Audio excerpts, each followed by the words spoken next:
आज कानपुर राष्ट्रीय चक्रा संस्थान में पत्रकार वार्ता में एक जानकारी दी गई।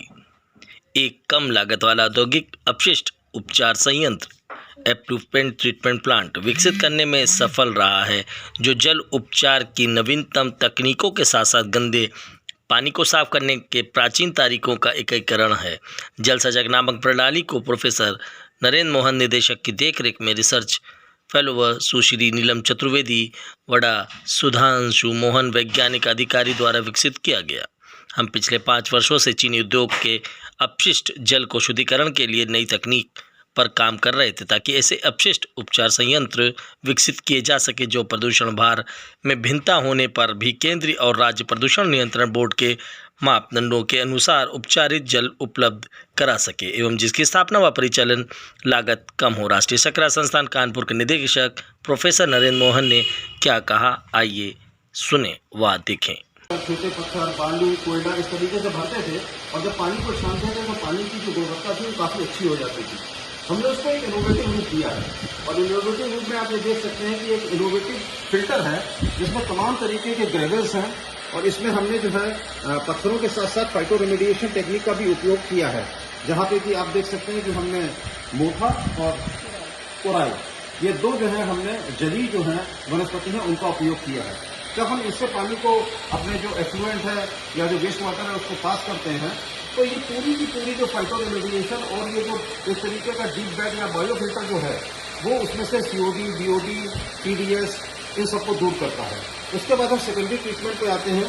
फिर आप देखें कि ये जो है ये एक तरीके का खरपतवार है जिसको कि हम जो है हाइसिंथ कहते हैं और हाइसिंथ इसकी भी एक ऐसी मतलब आप समझिए कि ये भी फाइटो रेमेडिएशन, बायो रेमेडिएशन के अंतर्गत काम करता है, जहाँ पे कि जो हमारी बीओडी, सीओडी और सारी चीज़ें हैं वो भी हमारी और कम हो जाती हैं।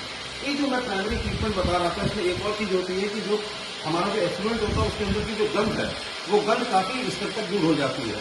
तो जो पॉल्यूटेंट्स थे उनका लोड कम हुआ, ये प्राइमरी ट्रीटमेंट था। सेकेंडरी ट्रीटमेंट में हमारे जो जलकुंडी है या किस तरह से कार्य करेगी।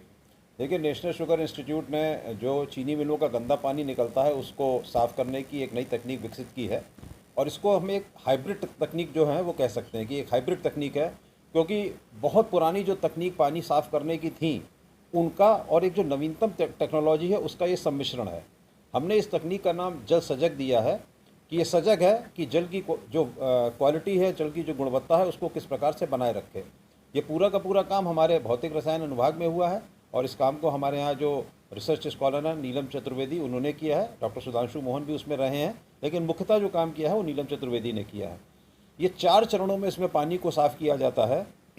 अगर आप देखें जो चीनी मिल का जो गंदा पानी या एफ्लुएंट निकलता है तो सबसे पहले जो इसमें सबसे इनोवेटिव चीज़ है वो इनोवेटिव चीज़ है इसमें एक फ़िल्टर, जो बायो फिल्टर भी कह सकते हैं, डीप बेड फिल्टर भी कह सकते हैं।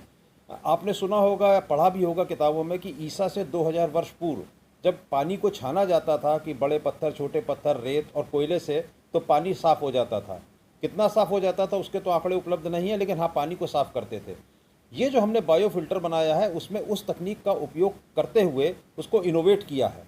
उसमें वर्मिकुलाइट का भी इस्तेमाल किया है और सबसे ऊपर उसके कुछ वनस्पतियों का भी उपयोग किया है जो कि प्रदूषण के जो कारक हैं उनको दूर करने में सहायता करता है।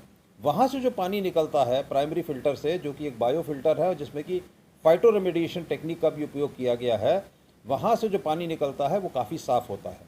उसको फिर और साफ़ करने के लिए हमने जलकुंभी का प्रयोग किया, हाइसिंथ का, और वो फाइटो रेमेडिएशन टेक्निक पे उसको पुनः साफ़ किया। 24 घंटे का उसके अंदर रिटेंशन होता है।